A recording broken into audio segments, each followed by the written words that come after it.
Hola, ¿qué tal? Espero que estén bien y de buenas. Bienvenidos a una emisión más de Tribuna Pública. Yo soy Tomás Chávez y como siempre nos acompaña la joven Karina. Hola, ¿qué tal, Karina? Mucho gusto. Y también el litigante experto, abogado, que ahora va a ser su tema, Ahora yo voy a ser la Pedro víctima. Cerona. No, se hace la víctima y nos va a victimizar él a nosotros. Esperemos que así sea. Pero traemos un tema que le puede interesar a la gente, sobre todo los que viven en el exterior de México. Se van a tocar varios temas de eso o varias dudas, las va a aclarar aquí el abogado. Pero antes de eso, yo, como soy el más ignorante en lo que son leyes, yo quisiera saber, Pedro, ¿qué es cómo se compone el Código Penal? ¿Cuántos delitos hay o qué es eso? Pues, delitos, hay distintos tipos de delitos. Vamos a hablar que en el Código Penal existen delitos, lo que se le denomina patrimoniales, están los delitos sexuales, están los delitos contra la moral y las buenas costumbres. O sea, el Código Penal va a tener distintos tipos de delitos. Vamos a hablar de ejemplos. Hablemos de los delitos contra la salud. Pues está el narcotráfico, y dentro del narcotráfico está lo que es el transporte de drogas, está lo que es la distribución, e incluso dentro de los mismos delitos contra la salud, no solamente están supeditados al Código Penal, también podemos ver algunos delitos en la Ley General de Salud. Porque yo oía una vez a alguien que decía, no hombre, me endilgaron todo el Código Penal. Y digo, pues ¿de cuántos estará compuesto? ¿Cuántos delitos serán? Son infinidad de delitos. Por ejemplo, vamos a hablar ahora de delitos contra la integridad física. Tenemos las lesiones, tenemos el homicidio, y dentro del homicidio vamos a tener homicidio simple intencional, homicidio doloso, tenemos premeditación, alevosía y ventaja, tenemos homicidio culposo, tenemos homicidio preterintencional, tenemos homicidio... Pero no están como enumerados así como las leyes, me imagino. Sí, que de hecho el propio Yo creo que artículo, sí, ¿no? para efectos de individualización de la pena, se van enumerando. Por ejemplo, viene en el caso de homicidio, viene la definición: comete el delito de homicidio aquel que priva de la vida a otro, y ya, eso es homicidio. O sea, en pocas palabras, ¿qué es homicidio? Aquel que mata a uno, ¿Y que un mata al otro. estimado de cuántos son? Depende, delitos? bueno, es que no es de que sean, o sea, finalmente el homicidio es homicidio, pero ahorita con la nueva tendencia está el feminicidio, que finalmente es un homicidio de una mujer, pero el código ya lo ve como si fuera un agravante. Lo mismo en el caso del parricidio. Que es toda la familia.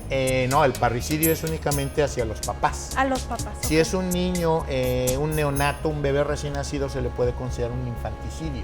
Ok. Entonces, el homicidio es el mismo, ese es el mismo esqueleto, nada más le ponemos distintos Adjetivo. apellidos, exactamente. Ah, ok. O sea, no es tanto de que sean 50,000 delitos, sino que son delitos bien específicos, pero ya dependiendo de la particularidad de cada delito, va a ser doloso, culposo, infanticidio, feminicidio, parricidio, etcétera, etcétera. Los involuntarios, los accidentes. Por ejemplo, si yo y tengo todo un problema, eso. yo acudo con un abogado y luego él me va a orientar para decirme vamos al Ministerio Público. ¿Cómo inicia una demanda, una defensa? ¿Cómo Bueno, en el caso ¿cómo penal, debe entender una persona? En el caso penal, amigos, es importante, y hablo de la República Mexicana, que es nuestra especialidad. Exactamente. Existen distintos tipos, y esto nos lo va a dar el código. Ya no es Código de Procedimientos Civiles, penales, porque antes cada estado tenía su propio código y había un código que regía a nivel federal. Y obviamente ya eso cabe un poquito la explicación, había delitos considerados federales y había delitos considerados locales. En la actualidad ya es un solo código, se llama Código Nacional de Procedimientos Penales. Esto significa que se utiliza para procedimientos en materia federal y para procedimientos en materia estatal, sin importar en qué estado de la República estemos. Un abogado, no importa dónde estudie, en qué universidad se gradúe, ¿puede ejercer su profesión en cualquier estado? Bueno, ahí hay salvedades. Y bueno, hablo en mi caso particular. Yo soy egresado de la Universidad Autónoma Metropolitana y es una universidad que se considera federal. Entonces, yo después de hacer mis trámites de titulación, yo voy a profesiones y me otorgan una cédula expedida por la Dirección General de Profesiones, que es considerada federal. Eso significa que en cualquier parte de la República yo puedo estudiar. Pero hoy he observado algunos detalles. Un amigo que él estudió en la Universidad de Guadalajara, yo ni sabía que los estados también tienen cédulas estatales profesionales. Insisto, yo no lo sabía porque estudié en la capital, entonces con esa cédula él podía ejercer únicamente en su estado, en Jalisco. Exacto, y ya si quería ejercer en algún otro estado, tenía que sacar la cédula porque federal. En Estados Unidos, por ejemplo, cada estado tiene sus propias licencias. Pero otra de las cosas, y esto a raíz de la pandemia, hay estados, en el caso de, precisamente voy a hablar de un estado en particular, Puebla, híjole, vieran qué complicado hasta la fecha, le piden a uno las perlas de la Virgen, y es ilógico porque no me están pidiendo que muestre mi cédula profesional, que en teoría es lo que demuestra que ya pasé por un proceso de titulación. Es lo que te da permiso de ejercer. Exactamente, ya como tal.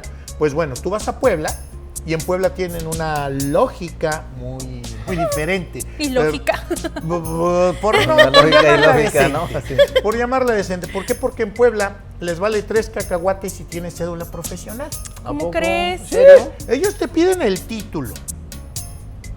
El título profesional para ellos tiene más peso que la cédula profesional. Entonces, ahí tienen... ¿Y si en esa carrera o en la que sea? No, hablo de estamos hablando de la carrera de Derecho. Ajá. De lo que es para ejercer en Puebla como abogado. Porque hay diferentes carreras de Derecho, ¿no? Bueno, ya, o sea, la carrera, todos somos licenciados en Derecho. Ajá. Nos dicen también abogados. Pero dentro de la licenciatura, es como cualquier otra carrera, tú tienes varias opciones para poder ejercer. Ya la especialidad. O sea, uno es el litigio, que es lo que yo hago.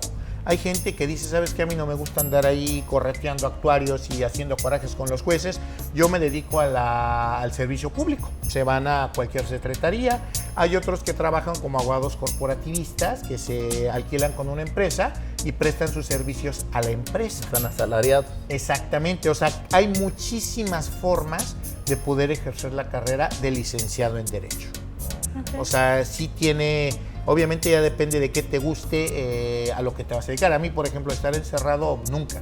Yo prefería ganar a lo mejor 3 pesos, pero no tener jefes y aparentemente trabajas menos, pero no es cierto. Los que más trabajamos somos los litigantes. ¿Por qué? Porque tenemos que estar constantemente moviendo los asuntos para que estos caminen y obviamente nosotros poder cobrar. Y por ejemplo, para defender ustedes un caso, ¿tienen que presentar pruebas? Desahogo de... Bueno, o sea... Yo y esa pregunta me la hacen mucho los clientes. No, es que yo quiero demandar esto y esto y esto y esto y que me pague hasta la risa. Ustedes tienen que ver lo que sí es prueba y qué es lo que no. Hay un principio de derecho muy importante que se llama o que dice el que afirma está obligado a probar. En pocas palabras yo le digo a la gente, nosotros podemos decir misa, podemos decir... que el sol es verde, podemos decir que el agua de lluvia corre de abajo para arriba. Nos podemos decir lo que se nos antoje. Pero si queremos salir avantes en un juicio, o sí, tenemos que comprobar. Y aquí tenemos... Claro, sin otros pruebas no datos.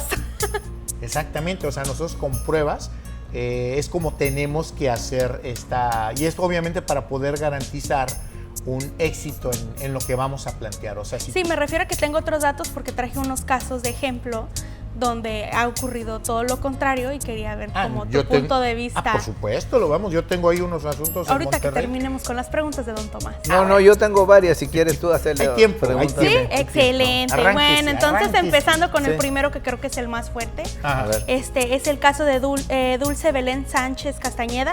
Lleva 11 años privada de la libertad por un delito que ella pues no cometió. No hay pruebas de eso. O sea, de que sí lo hizo, ¿no? Ella era una policía federal a quien el sistema le falló, no solo le falló pues protegiéndola, sino que también la torturó, matando a sus gemelas que traía en el vientre y hoy la dejaron con una sentencia de 70 años. De esos 70 ya pues ha cumplido 11, ¿verdad? En el momento de los hechos, el supuesto robo del que se le acusa, ella estaba trabajando como suboficial en la hoy extinta Plataforma de México. Estaba en comisión de la Sub-17 de fútbol en Guadalajara. Los hechos se dieron en la Ciudad de México. Okay. Un coche civil la intercepta 5 meses después de que ocurrió el delito, y ella comenta: me acuerdo de que llegué a ver el rostro de los que me detuvieron antes de que me pusieran una bolsa en la cabeza. Me llevaron a una delegación y a golpes me obligaron a agarrar una revólver y disparar. Yo me negué a hacerlo y yo sabía cómo operaba la policía.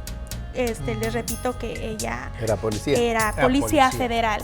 Entonces, lo que ella comenta es de que pues la estuvieron llevando como a varias delegaciones a punta de tortura. Ella prácticamente los ministeriales y la policía local de ahí la quería obligar a que aceptara que ella había hecho un asalto a casa habitación, supuestamente a la abuelita de uno de los acusadores, de los ministeriales por ahí.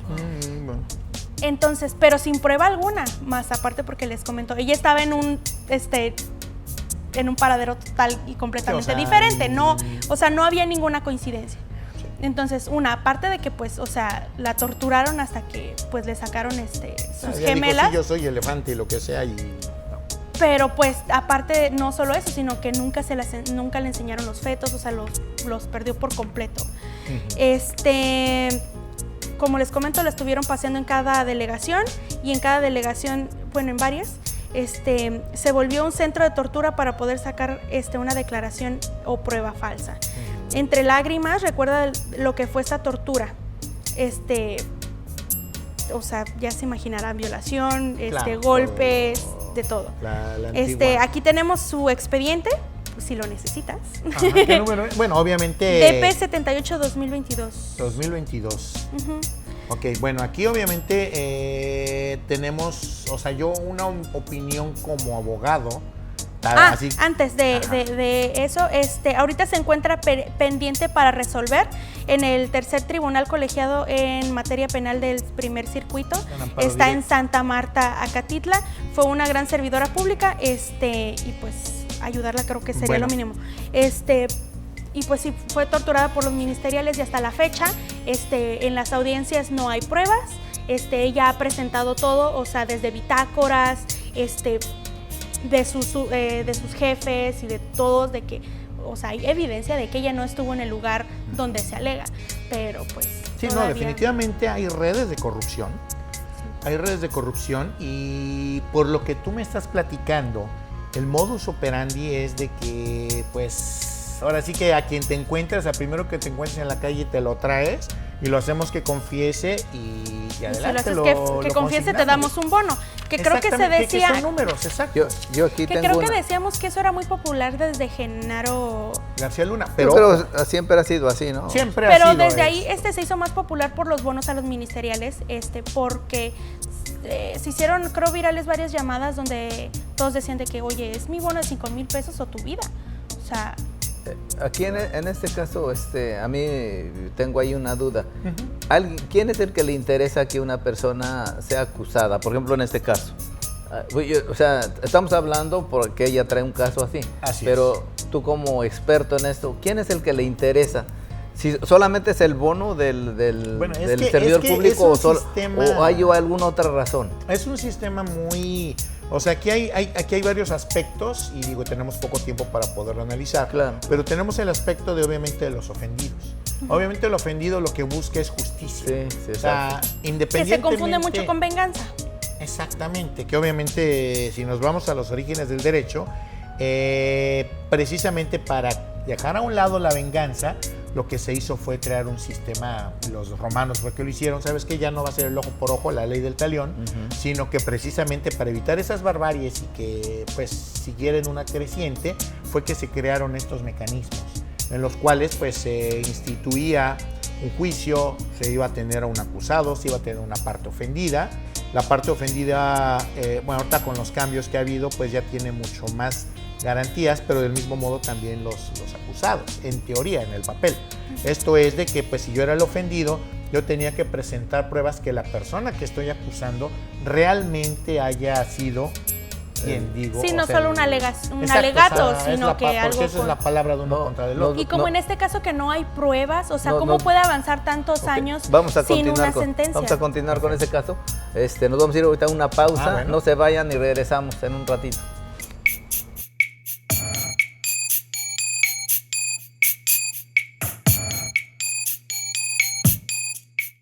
¿Quieres promover tu negocio, producto o servicio y no sabes cómo? Provicom TV es la única productora y agencia de publicidad desarrollando estrategias y campañas publicitarias y plataformas digitales. ¿Quieres abrir tu propio canal de YouTube para monetizar en poco tiempo? Contáctanos. Aquí te decimos cómo hacerlo. Provicom TV, sirviendo al mercado de Texas desde 1992.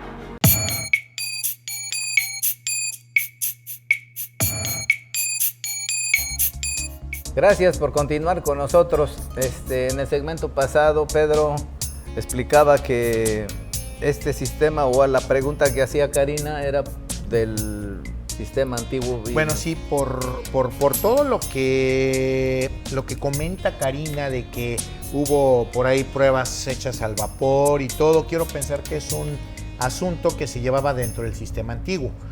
¿A qué me refiero? Ahorita, en la actualidad, ya tenemos en México el sistema oral, adversarial y acusatorio, que para mí, en mi opinión personal, es una copia mal hecha del sistema gringo. Y ahorita voy a hablar un poquito más de las especificidades de cada uno. Antes tenías tú que iniciar una averiguación previa.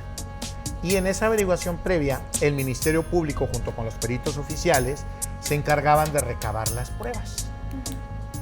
Ya una vez que tenían los elementos necesarios para poder configurar el cuerpo del delito y la presunta responsabilidad, ese mamostreto de documentos y pruebas lo consignaban al juez. El juez lo revisaba, veía los elementos. ¿Es la judicialización? No, eso lo voy a explicar. La judicialización pasa en el sistema nuevo, en el sistema oral.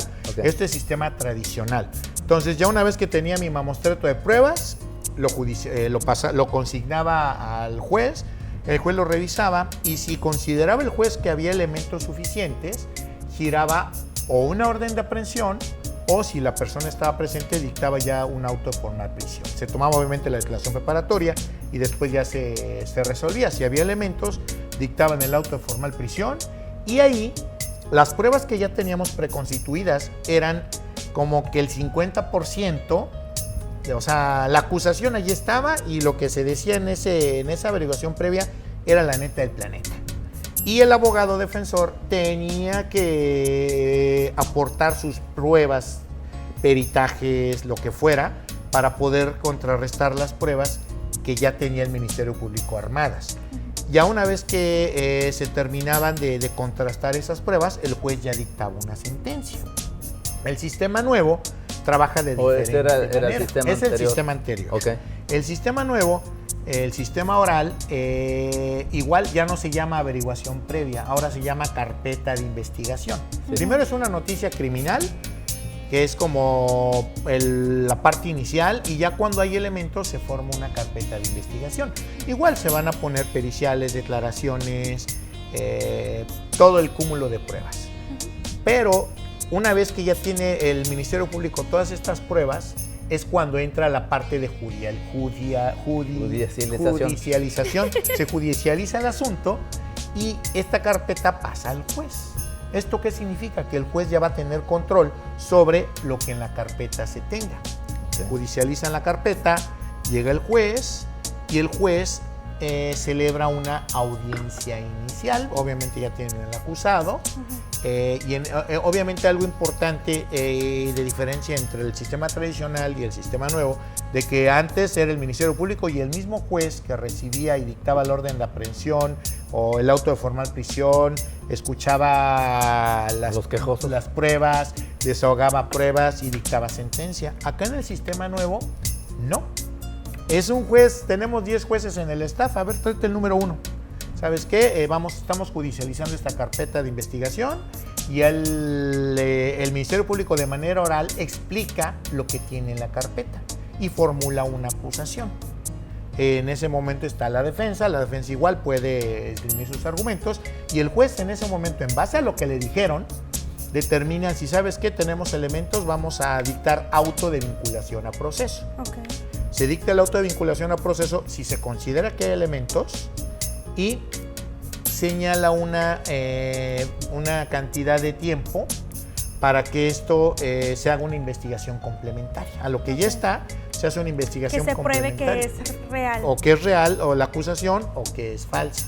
Y ya las partes, en este caso el defensor. Y cuando se vincula a proceso, puede quedar, digamos, el juicio, llevar su juicio en su casa, en libertad, o puede quedar en... Ahí dependiendo del juicio, hay juicios que por su gravedad, delitos que por su gravedad no pueden ser, no pueden quedar en libertad. Ejemplo, secuestro, lo que tenga que ver con secuestro, lo que tenga que ver con homicidios graves, feminicidios, no alcanzan el beneficio.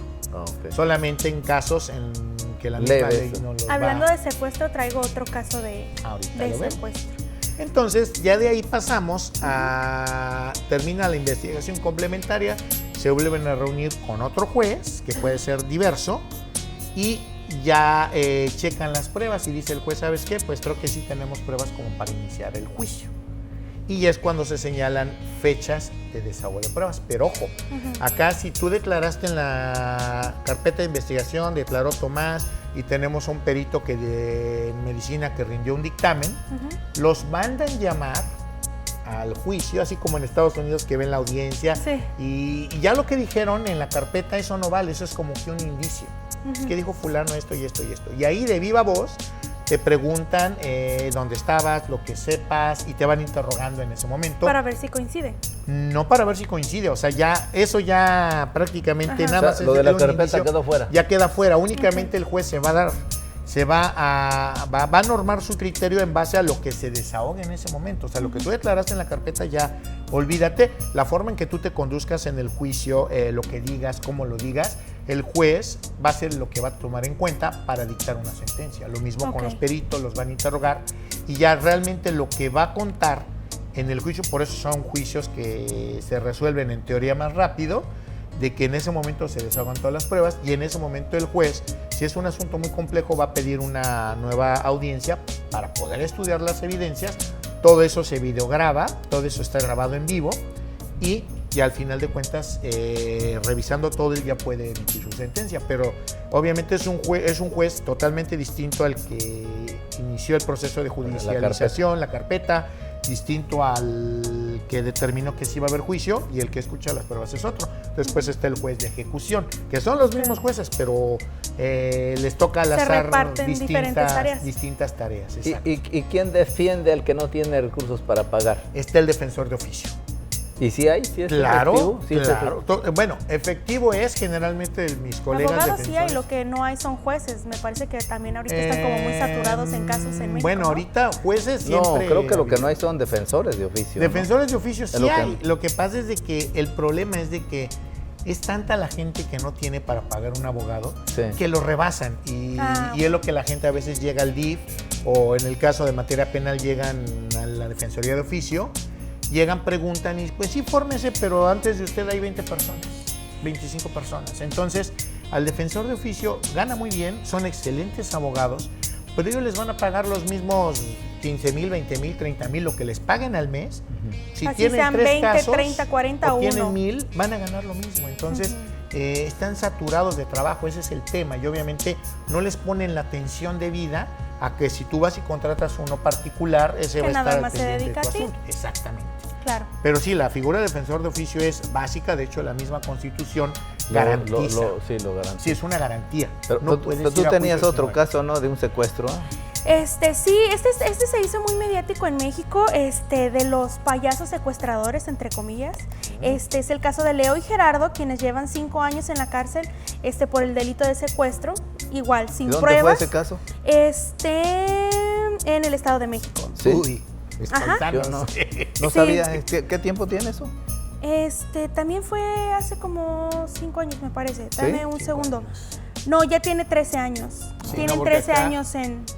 13 años. El sistema penal acusatorio en el Estado de México Perdón, si tienen 5 años, los sentenciaron a 17 y trataron como de conseguir un amparo para desahogar más pruebas a favor de ellos, porque en contra de ellos no hay ninguno más que una alegación. Y nada más les redujeron la sentencia a 13 y ya llevan 5. Entonces, a partir de ahorita, entonces fue hace 5 años que eso pasó. Etcétera. Fue muy famoso, y yo me enteré de él, o sea, en el podcast que les comentaba de Saskia Niño de Rivera, que se llama Penitencia, quien organizó una colecta para poder ayudarlos, conseguirles una buena defensa. Ellos ¿los acusaban de secuestro a ellos? Los acusan de secuestro de una niña que ni siquiera, o sea, ella está en su casa. ¿Y es un delito grave ese? Secuestro, sí. Es un delito sí, que por lo que menos pasa, son 40 años. Ellos alegan de que ellos estaban buscando un domicilio donde ellos iban a dar un show. Les comento, pues ellos se dedicaban a ser payasos.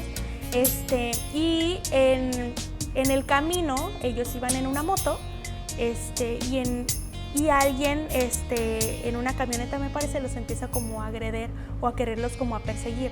Entonces ellos, o sea, en el Estado de México, pues tú sabes que tienes tu sexto sentido, ¿no? Si no es Aguascalientes. Tu sexto sentido de que sabes que algo malo empieza a pasar. Entonces, como que empieza como un altercado, un cambio de palabras con estas personas, y ellos pues tratan como de huir en la moto, pero pues obviamente pues no falta o sea, ya la trifulca se empieza a hacer más grande ahí mismo, y ellos como que uno de los payasos trata como de acercarse a uno de estos postes para pedir ayuda, para que venga la patrulla y separe esta trifulca. Entonces, en ese tiempo, donde se están armando como el pleito, comenta una señora que los payasos subieron a la moto a una niña y se la querían llevar, y supuestamente los vecinos los detuvieron para que no se la llevaran. Pero en ese poste de donde piden ayuda, pues hay una cámara que graba que pues totalmente, o sea, no pasó nada de eso, que no es cierto. Más sin embargo, pues sí los detienen, fueron vinculados a proceso. Las audiencias siempre presentaron irregularidades, y las personas que hicieron los alegatos de que habían visto a la niña y que y que trataron de empujar la moto y que no sé qué, se dejó de presentar. Bueno, precisamente, y eso sí tal vez, no sé a qué se deba, pero cuando tú tienes un caso como ese, y ya sí supongo que ya está dentro del sistema penal acusatorio, obviamente cuando se pusieron todas las pruebas, precisamente la investigación complementaria es eso. Ahí yo pienso que tal vez hubo una deficiencia en la defensa. ¿Por qué? Porque cuando tú eres el abogado y dices, oye, pues es que había una cámara, ok, tú puedes pedir al C5 que te mande el video de aquella fecha sin mayor problema. O sea, precisamente es para eso, para que tú tengas todos los elementos necesarios, exacto, y puedas tirar la acusación del Ministerio Público. Otra cosa que también me dices que me llama la atención, que tiene que ver con que no se tomó la declaración ya en procedimiento de las personas que lo acusaban. O sea, y pues bueno, este es un principio jurídico que no ha cambiado, y ahí sí no sé por qué el juez los condenó. En caso de duda debes absolver, o sea, no hay testigos. Existe un video que acredita que no hay, o sea, de verdad ahí sí. ¿Y no será el asunto económico? Pues, pero aún así, ¿Pero quién tenía interés en ese caso para acusarlos? ¿Cómo, perdón? Para acusarlos. ¿Quién tenía el interés o quién lo estaba acusando? Pues la misma familia, pues la misma familia. Lo que decimos dicen que a veces, se arreglaron como ahí con los policías. Porque pero volvemos a lo mismo, o sea, y es que está a veces medio raro el caso, no entiende. Sí, claro, o sea, a veces la gente no entiende, ¿sabes qué? Agárrate y ya no busco quién me lo hizo, sino quién la pague. Sí. Que más aparte de lo que yo te iba a preguntar, ¿qué califica como secuestro? Porque también, o sea, las alegaciones que hay en su contra es de que ellos quisieron subir una niña a la moto, pero no se dio porque luego llegaron las autoridades. Tentativa, eso se llama tentativa. Entonces, por una tentativa, ¿cuánto tú más o menos? Secuestro, pues volvemos a lo mismo. Hay que ver agravantes. Primero hay que probar, pero hay que probar primero, ¿verdad? Que fue una tentativa. No, o sea, es que me pregunta ¿cuántos años? O sea, pues así como que, ¿cuántos me das de esto? No, o sea. ¿Cuántos sería más o menos? Sí, es que necesitas ver detalles, si se la llevaron, si no se la llevaron, si fue violento, si no fue violento, si fue mediante engaño. O sea, son muchos aspectos, tiene muchísimas aristas donde un abogado se puede colgar para poder ganar o perder el caso, ¿no? Y así es en todo. Si tú dices, ¿sabes qué? El caso, la situación es esta. Uno como abogado luego te pones a pensar. Y pongo el ejemplo clásico. Ajá. Pensión alimenticia. Oye, que vas a defender a la mamá. Oye, que fíjate que quiero demandar a este cuate por pensión alimenticia, bla, bla, bla. Ah, pues ¿sabes qué? Vamos a pedirle el máximo, bla, bla, bla. Pero ¿qué pasa cuando me toca defender al acreedor? Perdón, al deudor, al papá, o a quien va a dar la pensión. ¿Sabes qué? Pues nos vamos por la mínima y que te den tú le vas a dar el 10 y vamos a decir una serie de cosas y acreditar eso para que quede. O sea, a propósito de eso, Pedro, ya nos vamos a ir a una pausa ahorita, pero en el siguiente segmento me gustaría que lo dedicaras casi todo, o lo dedicáramos, si tienes preguntas, Karina, a Pedro, sobre las personas que viven en el extranjero, sobre todo en los Estados Unidos, porque hay muchísimas gentes o muchas personas que necesitan ayuda o no saben ni qué hacer. Y tú eres un experto en el exterior, sobre todo en Estados Unidos, para apoyar a la gente. Nos gustaría que tratáramos todo el segmento que viene ese tema. Perfecto. Nos vamos a ir a una pausa y regresamos.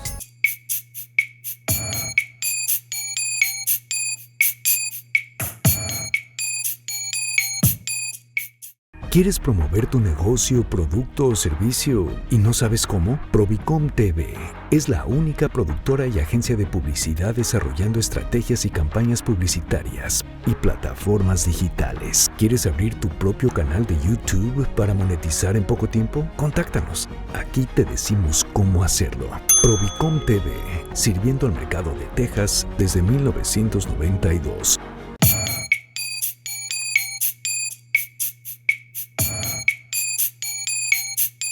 Gracias por continuar con nosotros. Seguimos aquí con el abogado experto, litigante, que divorcia a la gente también y bueno, de todo. Entonces, Pedro, en el segmento pasado quedamos de que nos ibas a informar sobre asuntos que los mexicanos les interesa saber en el extranjero, sobre todo en Estados Unidos. Así es. Y adelante, pues. Ayudarnos. Y si tienes preguntas, Karina, si particulares, de hecho, voy a ir dando un panorama general de qué es lo que hacemos. Bueno, el despacho, ya tengo más de 30 años de experiencia como abogado litigante. Tengo un despacho en Ciudad de México y tengo el otro despacho aquí en Houston. ¿Qué es lo que hace? Y bueno, el despacho es Herón Solana y Asociados, pero conocido en el bajo mundo como suabogadoenmexico.com. Suabogadoenmexico.com, ustedes se meten a la página de internet y ahí vienen los servicios bien explicados. ¿Se prestan? ¿Qué prestamos? Nosotros básicamente nos dedicamos a una rama del derecho poco explotada que se llama derecho internacional privado. ¿Qué es eso? ¿Existe eso? Claro, el derecho internacional privado. Pues.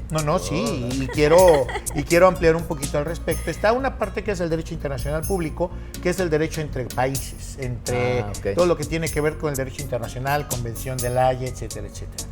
Pero, ¿qué sucede con la gente de a pie? ¿Qué sucede con los que vivimos de este lado, pero que tenemos familia allá, o que de repente nos venimos de allá para acá, o que nos venimos y dejamos allá a la esposa y acá nos conocimos una güera y pues ya nos queremos casar porque queremos la visa? ¿Quieres documentos? Exactamente, entonces ahí en suabogadoenmexico.com hacemos muchos servicios de tipo internacional y quiero hablar un poquito de ese tipo de temas.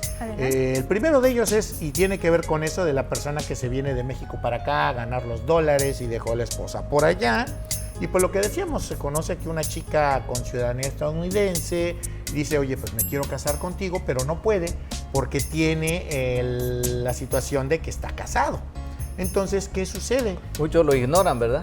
Que piensan que pueden casarse aquí. Sí, muchos dicen, no, pues ya llevo 2 años de separado de ella, o sea, ya con eso estoy divorciado. Pero no, o sea, esa es una causal. Cada estado tiene... Interesante. Cada estado tiene oye, qué listillos. muchas variaciones.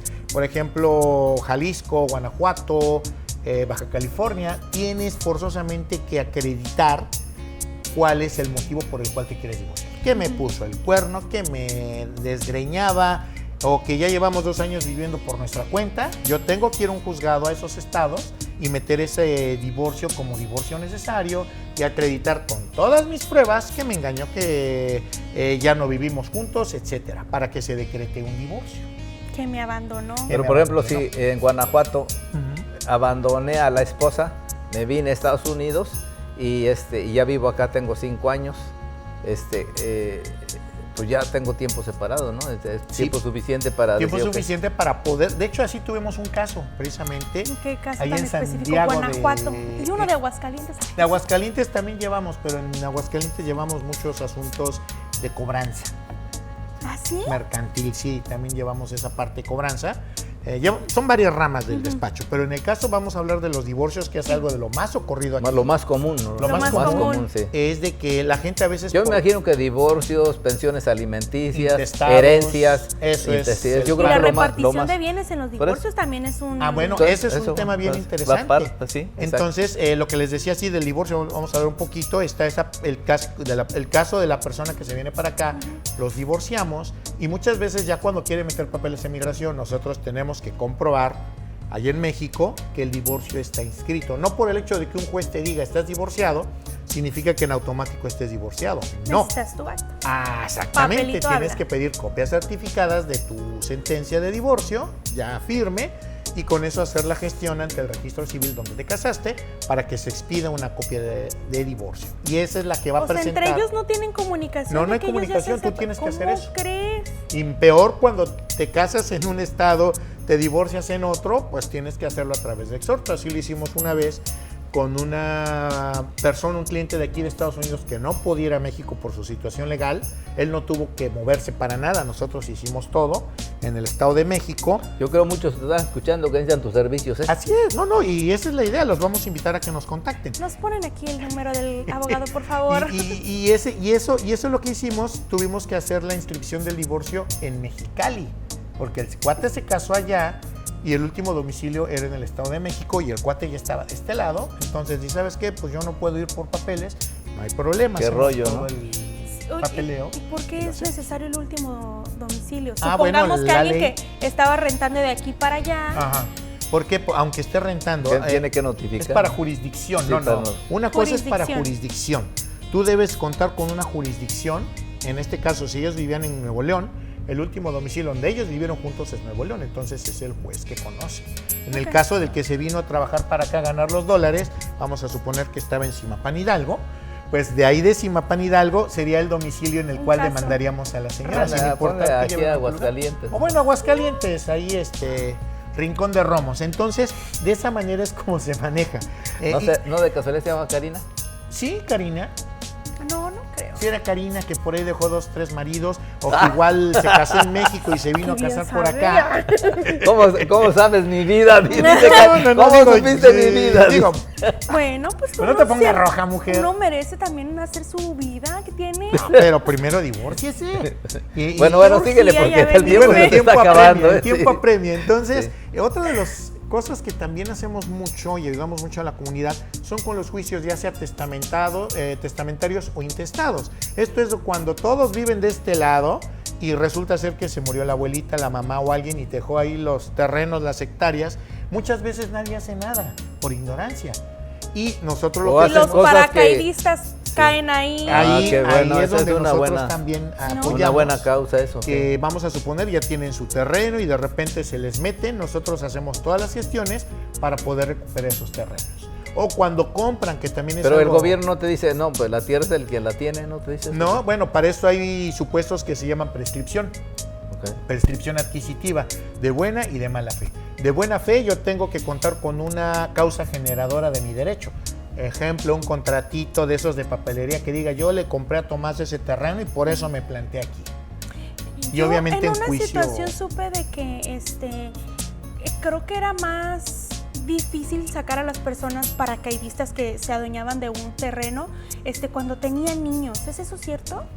Me vale madre, perdón por el francés que me aventé, pero es que cuando tú estás llevando un asunto... Pedro, no te emociones.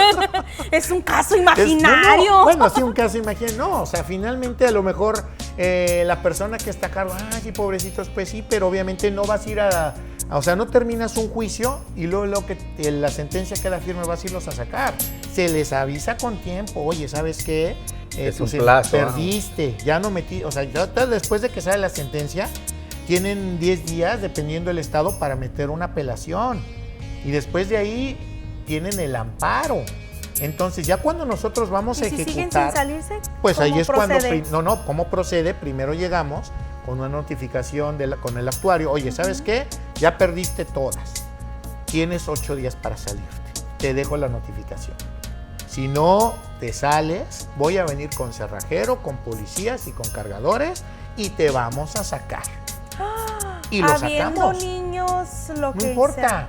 O sea, ¿por qué uno tiene que, y voy a sonar como descorazonado? Pues no, la descorazonada es la persona que expone a sus hijos cuando ya votaron todas las instancias y le dijeron, ¿sabes qué? Te voy a sacar. O sea, es una demanda. Estas demandas de desalojo no se llevan en 3 días. Oye, pero ese no sería también culpable los asesores, abogados que le están diciendo al inquilino ahí, al que estaba, hay mucho de eso. Que, oye, quédate aquí, te van a pagar y esos no tienen ninguna culpa. Porque hay un mito de que supuestamente de que si pagas las facturas de un inmueble por tanto tiempo, ya después puedes validar que sea tuyo. Siempre, y ahí es donde me pusiste atención, siempre y cuando tengas una causa que genere la posesión.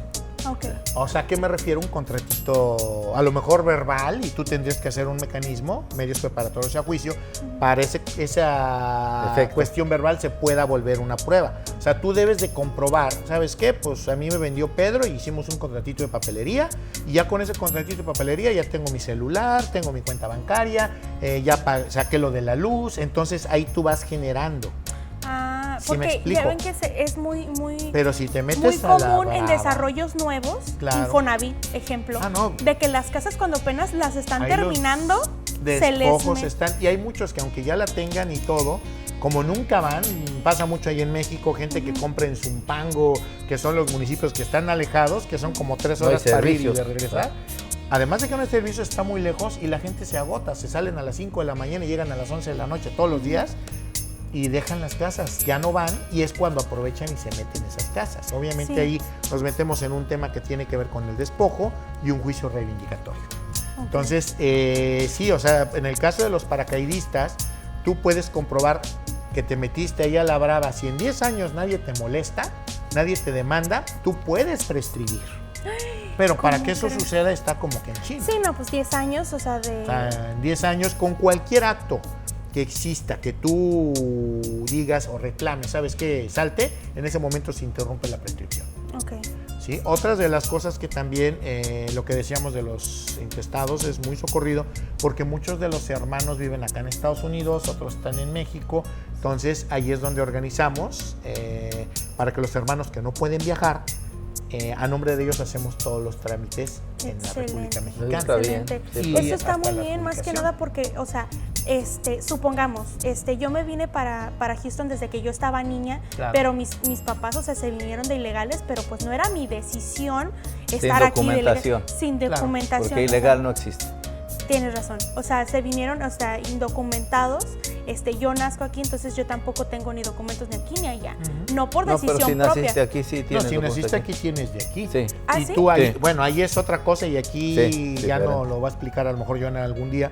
Puedes, tú como hija de padres mexicanos nacida en el extranjero, tienes derecho a obtener tu doble ciudadanía.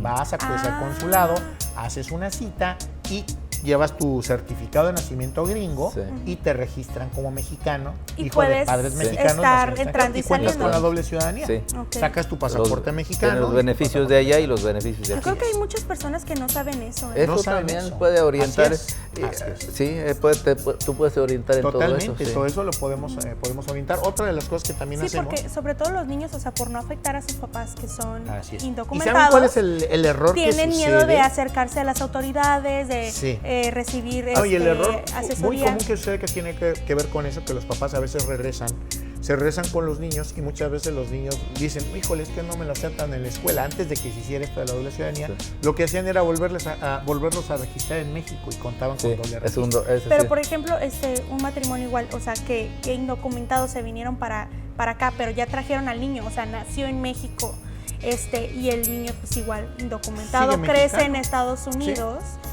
No tiene papeles aquí, sí, pero en México sí tiene. Pero en ese caso no hay doble ciudadanía. No hay doble. Sí, no, pero ¿qué hacen ellos en caso de que quieran regresar? No, pues regresan y ya. Sí. O sea, no pasa nada. El niño está en la misma condición que los papás. Exacto. En ese caso. Okay. O sea, mientras tenga porque aquí los casos, y son los casos tristes, cuando se vienen con el niño sin registrar.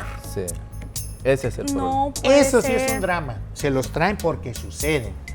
Oye, que me traje, y ya es gente que tú los ves de 25, 30 años y nunca han tenido un registro. Sí. Es una situación bien común. Sí. Y obviamente aquí lo pueden hacer en el consulado, pero es una serie de cosas que les piden que a veces también se vuelve un poquito complicado el trámite, pero que se puede hacer, No quiero hablar bien y mal del consulado mexicano, pero últimamente la cónsul es una persona que llegó y que sí nos ha dado un muy buen servicio. Es muy consciente. Bien diferente. De veras, Karina, no estoy echándole flores para nada, ni porque ella haya tenido varias entrevistas con ella. Sí tenemos una excelentísima servidora pública aquí en Houston, con María Elena Orantes. No así. Para poner esa información ya. No así. Por este grandísimo comercial que le acaba de hacer. No, digo, no así.